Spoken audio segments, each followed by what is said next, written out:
ምዕራፍ 16 ከቁጥር 25 ኢየሱስ የተባረከ ይሁን።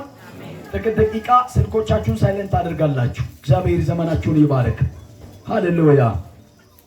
ጌታ ኢየሱስ የተባረከ ይሁን። ስፍራውን በጌታ በኢየሱስ ስም አነባለሁ። ሐሽዋ መረዳ አሜን። በመንፈቀ ሌሊት ግን ጳውሎስና ሲላስ እየጸለዩ እግዚአብሔርን በዜማ ያመሰገኑ ነበር። እስረኞችም ያዳመጧቸው ነበር። ድንገትም የወህኒው መሰረት እስኪናወጥ ድረስ ታላቅ የምድር መንቀጥቀጥ ሆነ። በዚያን ጊዜ ደጆች ሁሉ ምን ሆኑ? ተከፈቱ። የሁሉም እስራት ምን ሆነ? ተፈታ። የወህኒው ጠባቂ ከእንቅልፍ ነቅቶ የወህኒው ደጆች ተከፍተው ባየ ጊዜ እስረኞቹ ያመለጡ መስሎት ራሱን ይገድል ዘንድ አስቦ ሰይፉን ምን አደረገ? መዘዘ። ቁጥር 28 ጳውሎስ ግን በታላቅ ድምፅ ሁላችን ከዚህ አለንና በራሴ ክፉ ነገር አታድርግ ብሎ ምን አለ? ጮኸ። 29 መብራትም ለሚኖ ወደ ውስጥ ሮጠ። እየተንቀጠቀጥም ከጳውሎስና ከሲላስ ፊት ምን ሆነ? ተደፋ። ወደ ውጭም አውጥቶ ጌቶች ሆይ እድን ዘንድ ምን ማድረግ ይገባኛል አላቸው። እነርሱም በጌታ በኢየሱስ ክርስቶስ እመን አንተና ቤተሰቦቹ ትድናላችሁ አሉት። ለእነርሱና ማለት ለእርሱና በቤቱም ላሉት ሁሉ የእግዚአብሔርን ቃል ተናገሯቸው። በሌሊትም በዚያች ሰዓት ወስዶ ቁስላቸውን አጠበላቸው። ያን ጊዜንም እርሱ ከቤተሰቦቹ ሁሉ ጋር ተጠመቀ። ወደ ቤትም አውጥቶ ማዕድ አቀረበላቸው። በእግዚአብሔር ስላመነ ከቤተሰቦቹ ሁሉ ጋር ሐሰት አደረገ ይላል። ኢየሱስ የተባረከ ይሁን። እጆቻችሁን ከፍ አድርጉና ጌታ ሆይ በሉ። ተባረክ በሉ። አሁንም ተባረክ በሉ። እኔ አንተን እሰማለሁ በሉ። እንዳልሰማ የሚያደርግ በሉ። ሌቦቹ በሉ ባንተ ይታሰሩ በሉ። አረ አሜን። አጨብጭቡ። ክብር ለኢየሱስ ይሁን። ሐዋርያ ሥራ የአዲስ ኪዳን ታሪክ መጽሐፍ እንደሆነ ይታወቃል። ጸሐፊው ሉቃስ እንደሆነ ይታወቃል። ወደ 64 እስከ ብሎ ይናገራሉ። ወደ ላይ ብለው ይናገራሉ። ብዙ መጽሐፎቹ መካከል ትንሽ ትል ስለነበረ በጊዜው ማለት ነው እንደዛ ብሎ ይናገራል። ክብር ለኢየሱስ ይሁን። ስለዚህ 64 ላይ እንደተጻፈ ይነገራል። በተለይ አትኩሮ የሚናገረው በኢየሱስ ክርስቶስ ተማሪዎች በተለይ በጴጥሮስና በጳውሎስ ላይ ትኩረት ተደርጎ ይነገራል። በተለይ ኢየሱስ ክርስቶስ ከሄደ በኋላ ተናግሬያለሁ። ክብር ለኢየሱስ ይሁን። ኢየሱስ ክርስቶስ ከሰማይ መጥቶ ምድራዊውን አገልግሎት ከጨረሰ በኋላ ዮሐንስ ወንጌል ላይ በመግቢያ አካባቢ ላይ ቃል ሥጋ ሆነ ጸጋና እውነት ተሞልቶ በእኛ አደረ ብሎ ወደ ታች እየተናገረ እንደዚህ አለ። ጸጋው ላይ ጸጋን ጨምሮ ሰጠ ይላል። የመጀመሪያ ጸጋ ምንድን ነው? ኢየሱስ ክርስቶስ ራሱን ነው። የመጀመሪያ ጸጋ ኢየሱስ ነው። ጸጋ ማለት ለማይገባው ሰው ነፃ የሚሰጥ ማለት ነው። ስለዚህ ጸጋው የመጀመሪያ ጸጋ ኢየሱስ ነው። የሁለተኛው ጸጋ ያ ማለት ጸጋው ላይ ጸጋን ጨመረ የተባለው የሚናገረው የሁለተኛው ጸጋ መንፈስ ቅዱስ ነው። ስለዚህ ሃሌሉያ እስኪ አሜን በሉ። ሁለተኛው ጸጋ ያለውና ያንን የሁለተኛውን ጸጋ የመንፈስ ቅዱስን ትኩረት አድርጎ የሚናገር መጽሐፍ ነው። ኢየሱስ የተባረከ ይሁን። ስለዚህ ከምዕራፍ 1 እስከ ወደ 12 ድረስ በነበረ ቦታ ላይ የተለያየ ነገርና የጳውሎስ መያዝን ይናገራል። በ13 ደግሞ ለአገልግሎቱ እንደተለየ ይናገራል። 14ም 15ም የአገልግሎቱ ጅማሬዎችን እየተናገረ 16ኛው ምዕራፍ ላይ ከቁጥር 1 እስከ ከነገናችሁ ኢየሱስ አድናል። ከቁጥር 1 እስከ 5 ባለው የጢሞቴዎስን ጥሪን ይናገራል። ከነገራችሁ ጢሞቴዎስ በአባቱ ግሪካዊ በእናቱ አይሁዳዊ ነው። በእናቱ እናት ወይም በአያቱ ምክንያት የእግዚአብሔርን ቃል ትኩረት አድርጎ እየሰማ የእግዚአብሔር ልጅ ነው። ሎይድና ወይን ቀን ታውቃላችሁ። እና አባቱ ግሪካዊ ስለሆነ የሁለት ዜግነት ስለነበረው ሐዋርያ ጳውሎስ ለአገልግሎቱ ይዘው ይወጣ ገረዘ። የኤፌሶን ከተማ ወንጌላዊ ወይም ፓስተር ሆኖ አገልግሏል። ኢየሱስ የተባረከ ይሁን። አሜን በሉ። ከነገርናችሁ ትኩረታችሁን በላይ ያ ነገር ከሆነ በኋላ ምዕራፍ 16 ከቁጥር 6 እስከ ወደ ታች በሚናነብበት ጊዜ ጳውሎስ የተወለደው በኪልቅያ አውራጃ በጠርሰሰ ከተማ ላይ ነው። ከነገራችሁ በኪልቅያ አውራጃ በጠርሰሰ ከተማ ላይ ተወልዷል። ተወልዶ አቅሙ እንዳንተ ሲደርስ ወይም አቅመ አዳም ሲደርስ ትምህርትን መማር በቻለበት ጊዜ ወደ ኢየሩሳሌም ተወሰደና የኦሪትን ሕግ ዘፍጥረትን፣ ዘጸአትን፣ ዘሌዋውያንን፣ ዘኍልቍን፣ ዘዳግምን አምስቱን ሕጉን መጽሐፍ ጠንቅቆ የተማረ በሚማርበት ጊዜ አንድ በመካከላቸው የነበረ እስጢፋኖስ የሚለው በመንፈስ ቅዱስ ተሞልቶ ከሙሴ አንስቶ እስከ ኢየሱስ ትንሣኤ በለመን ባወራ ጊዜ ጳውሎስ እየተማረ የነበረውን ሕጉን የሚነካ መስሎ እሱም ተናደደ። ግሪካውያንና ሌሎችም ተነስተው እስጢፋኖስን በድንጋይ ወግረው ገደሉት ይላል። ከነጋር ናችሁ። በዛ ጊዜ ጳውሎስም ልብሶቻቸውን እየጠበቀ ተናዶ ተነሳ። የተናደደበት ምክንያት በተለይ ለቁጣ ለተለያየ ነገር ሳይሆን ለቃሉ ለሚማረው ለሕጉ እንደተቆረቆረ በሚሆን ነገር ነው። በኢየሱስ ላይ እስጢፋኖስ ትኩረት አደረገ። በሕጉ ላይ ስላላደረገ ለምን አለ። ትናንት ማታ ነው መሰለኝ አውርቻለሁ። ማለት ጠዋት የሕግን ኃይል ሰብሮ በጸጋው ያዳነው የዘላለም ኪዳን የተባረከ ነው። አሜን። እስከ አሜን በልልኝ። ኢየሱስ ያድናል።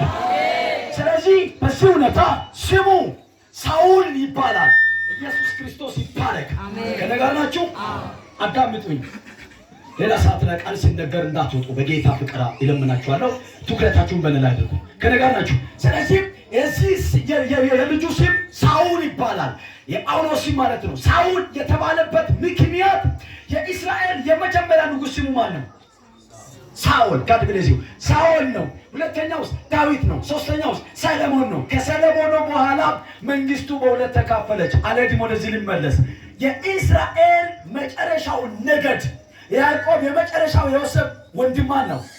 ቢንያም ነው። ከነገርናችሁ ሮቤል፣ ሲሞን፣ ሌዊ፣ ይሳኮር፣ ጋድ እያለ ይቀጥላል አይደል? የራሔል ልጅ ሁለተኛው ማን ነው? ቢንያም ነው። አንደኛው ዮሴፍ ነው። ሁለተኛው ቢንያም ነው። ዘፍጥረት መጽሐፍ ላይ ሄዳችሁ አንብቡ። ይኸኛው ከቢንያም ነገድ የመጣ ነው። የእስራኤል የመጀመሪያ ንጉሥ ሳውል ስለሆነ ይኸኛው ከተጠቃው ከዛኛው መጥቻለሁ በማለት ስሙን ሳውል አሉ። ስሙ ሲቀየር በመንፈሱ እግዚአብሔር ሲይዝ ስሙን እግዚአብሔር አምላክ ቀየረው። ስሙን ማን አለው? ጳውሎስ ብሎ ሰየመው። ኢየሱስ የተባረከ ይሁን። አሜን በሉ።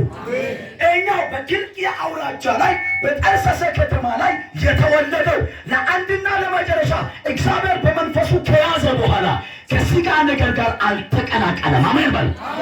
ሳይቀላቀል በእምነት ቸኩሎና በእምነት ወስኖ ተነሳ። ከነጋር ናችሁ። አሜን በሉ። ከነጋር ናችሁ። ይኸኛው ጳውሎስ በመንፈስ ቅዱስ ምሪት ይወጣል፣ በመንፈስ ቅዱስ ምሪት ይገባል። አልተቀላቀለም ከስጋዊ ነገር ጋር። ስለዚህ እንደዚህ አለው። በቢንያም ላይ ይቅርታ፣ በቢታንያ ላይ ምዕራፍ 16 አሁን ባነበብኩት ቁጥር 6፣ 7፣ 8፣ 9 አካባቢ አንብቡ።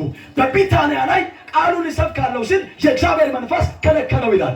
የእግዚአብሔር መንፈስ ከከለከለ በኋላ እሺ እንደዚህ ከሆነ ወደ እስያ ከተማ ገባለሁ አለ። እግዚአብሔር ኖ አሁንም ያንተ ጊዜ አይደለም ብሎ የእግዚአብሔር መንፈስ ከለከለው ይላል። ስለከለከለ እሺ ጌታ ሆይ ዓላማ ምንድን ነው ብሎ ሲለምነው አንድ መቄዶናዊ ሰው ከነጋላችሁ አንድ መቄዶናዊ ሰው ከዛ ሀገር ተሻግሮ እርዳን እያለ ዋን ተሻግሮ ስለምን አየው። በዚህ ምክንያት እንደዚህ ይላል፣ እግዚአብሔር አምላክ ወደ መቄዶንያ ልኳልና እንሂድ አለው። እዛ ጊዜ ሲላስም እሱ ጋር ስለነበረ ከነጋላችሁ ኢየሱስ ይባረክ ወደዛ ልኳል ብሎ ለመሄድ ሲነሳ እግዚአብሔር አምላክ አንድ ነገር ተናገረ። ወደ ናቡሌ ከተማ ላይ ገቡና እዛ አድረው ተሻገሩ።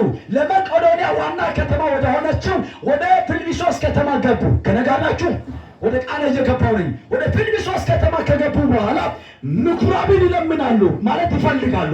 የት ነው አንድ ላይ የሚያመልኩበት ስፍራ? የት ነው በአንድነት የሚያመልኩት ክፍል እያሉ የሚያመልኩበትን ምኩራብን እየለመኑ ሴቶች በውሃ ዳር ላይ እያመለኩ ያንን ቦታ አገኘና እነሱ ጋር ቁጭ አሉ። ትኩረት ንጋ። ቁጭ ብለው ሲሰሙ እናንተ እንግዶች ናችሁ፣ እናንተ ጋር ቃል አለ ብሎ ሰዎች ቃሉ ሲሰጥ ተነስተው ጳውሎስ ማስተማር ጀመረ። የመጣው ከሰማይ ያዳነው ኢየሱስ፣ የሞተው ከሞት የተነሳው ኢየሱስ፣ ዳግም ሊመጣ ያለው እሱ ያድናል። ታክጩና ምን ብለው ክብር ይሁን። የመጣው ከሰማይ የጥሉን ግድግዳ ያፈረሰው ከአብ ጋር ያስታረቀው በጊዜው የሞተው ከሞት የተነሳው ዳግም ሊመጣ ያለው እሱ ብቻ ያድናል። በዚህ ስብከት ከታጥሮ ነገር የመጣች አንዲት ሀሪሻጪ የምትነግድ ነጋዴ ነበረችና መጣች። በስብከቱ በጣም ልቧ ተከፍቶ ዋው አለች። አመንኩ እኔ ቤት ትገባላችሁ፣ ያም ግዴታ ነው አለች። ጳውሎስ ኖ ስለው አይደለም ኖ ብለህ አትሄድም፣ አመንኩ በቃልህ ኢየሱስ እንደመጣ እንደሞተ ከሞቱ እንደተነሳ እንደተገለጠ ወደ ሰማይ እንደሄደ ሊመጣ እንዳለ አመንኳ። ና ብርቀት ወደ ቤተ ግባ አወራለሁ። ለመንፈስ ቅዱስ ለሰማይ ምስጢር ልብ ይከፈት። ጩና ምን ብላክ ናናን ያሳፋላዶ አባቴ ሆይ ተስማማው። እያገለገልኩ ክፉ ሌቦች ሁሉ በዚህ ጉባኤ መካከል ይውደቁ።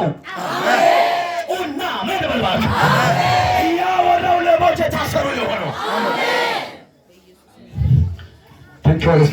ከነገር ናችሁ። ኢየሱስ ያድናል።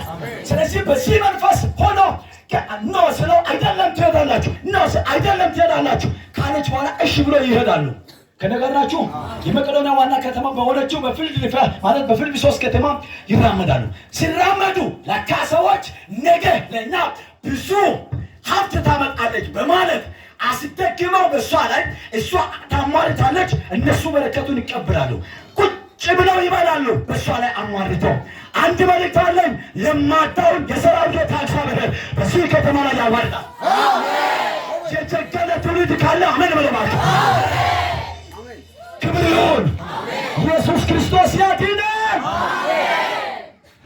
ሄላ ባዲያላ ከዛ ይሄዳል። እነዚህ እስከመጣው ሲያጠራግ እና ከዛ በኋላ ይራመዳል። እየተራመደ ያለ አሁን አንዳንድ ጊዜ ለምሳሌ አለ አናወራ በሽቀልና እንደዚህ ትላለች። አየች ብዙ አገልጋዮችን ላካ ገላ ያስቀመጠች ናት። እቺ ከነገር ናችሁ ገላ ቆይታለች። እነዚህ ይገላሉ ብላ ጳውሎስን ጠጋ ስትለው በጳውሎስ ውስጥ ያለው እውነተኛው መንፈስ እኛው የተደበቀውን መንፈስ ይወጋል። አሜን አሜን ጋባክ ይቆጦስና ኦርደት ሻቲዮ አሜን አሜን አሜን ጋባክ። ስለዚህ ውስጥ ላይ ያለው ሲመለከት ሌላ ነው። ስለዚህ እሷ እንደዚህ ትላለች። በእኛ ዘመን ቢሆን የእግዚአብሔር ሴት ተንቢ እንደምንለው አይነት ነው ትንቢት እያወራች ያለችው። ከነጋር ነህ እንደዚህ ትላለች። እናንተ አለች ጳውሎስ ውስጥ ላይ ያለው ስላገኘ በሚትጮው ጩኸት ልቡ አልወደቀም፣ መንፈሷን እየተቃወመ ነው፣ በኢየሱስም እያለ ነው። በዚህ ምክንያት እንደዚህ ትላለች። ሳይነት ብያለሁ። በዚህ ምክንያት እንደዚህ ትላለች። ወይኔ እነዚያን እንዴት ማግኘት እችላለሁ? ወይኔ እነዚያን እንዴት ማግኘት እችላለሁ ትልና ስትከላከል እምቢ ስላለ ትንቢት መናገር ጀመረች። ሄሎ ከነጋር ነህ እንደዚህ ትላለች። ዋው ወይኔ እናንተ አለች አንደኛ ልዑል እግዚአብሔር ልጆች ናቸው። ልክ አይደለም? ልክ ነው። ልዑል እግዚአብሔር ልጆች ናቸው። ሁለተኛ እንግዶች ናችሁ ትላለች። እኛ ብንሆን አዎ እንደምንለው አይነት ነው። ክብር ይሁን። ከነገር ናችሁ ትኩረት ወደ እኔ ዋው ማለት አይቀርም። ሌላ ቢሆን እንግዶች ናችሁ። አዎ ስለዚህ ብላ ስታወራ ጳውሎስ ውስጥ ላይ ያለውን አግኝቶ ነበር ይላል። አይቻልም ይላል። እየተቃወመ እሷ እምቢ ስላለች መንፈሱን ምን አደረገ? ገሰጸ ይላል። አንድ ጊዜ ይገሰጽ ማለት ይገሰጽ ረገምና መንፈሱ ወጣ። በወጣበት ጊዜ ሳይሰሩ የሚበሉት የነዚያ በረከት ተዘጋ። አንዳማኝ አሜን ይበለኝ። በዚህ ከተማ የሚሰጡ በሮች አለ። ለሞተኞች ይዘጋል፣ ለተቃዋሚዎች ይዘጋል። ወደ ጠንቋይ ቤት በመሄድ ሀብት ያሰበሰቡትን እግዚአብሔር አምላክ ከዚህ በኋላ ያበቃል። አንድ ጊዜ ይበቃል በለው፣ ድገምና ይበቃል በለው። እና ማርያኖስ ከባዶ ስለዚህ ለዚህ ትላለች ወይኔ ስትል በሩ ሲዘጋ እዛ መንፈሱ በወጣበት እዛ ጭንቀትና ድብርት ገባ። ከኢየሱስ አሉ ከኢየሱስ ሲመረመሩ ከተማው ነው ተፈጠረ። ላጦስንና ኤሌክትራን ያሳከሱ አሜን ታካካ አሜን ወንቶ ጋር ነው ላይ ሄይ ኤሌክትራን ባካ አሜን ጋ ጮህ ለምሳሌ ያይ በግን አማኔ ያግን ጮህ ያ ሰረት ወሲን አሲሴና አሜን ግን ረና ቸርች የስ ኡቴስ በስ ወይዶ ኡቴስ በስ ማጣፈ ወጥቲ ትምርተ ከተብዮ ወና ወጥቲ ለሶፕ ፕሮግራምስ አተ ኤከዚስ አታለገ ወይ ካታ ካይሶ ግዲኮ ባከረታ ካይሶ አፋካዲከሽን እስራኤል ያጥወሰነና ካይሶ ደው አሾሽን ካይሶ ግዲኮ ማታ ወደነ የላታናሽን ካይሶ ግዲኮ ባከረታ ቱማደን ጆርጆ ዱስታና አኮ ዱስ ሆነ አንዳንድ ሰው እኮ ለምሳሌ በሰው ላይ የሚያወሩ ሰዎች ታውቃላችሁ አይደል? በጌታ እግዚአብሔር አምላክ የሐመተኛውን መንፈስ ከእናንተ ላይ ይንቀለው። አሜን። ኢየሱስ ካካ አሜን አሜን። ኦሊ ደንደ ኦቲ ያሰበላ ኦላ ደንደ ቁጥቲ ኦሶ ባኛውላ ካፈ ቁጥ እንግዲህ ኢቤደ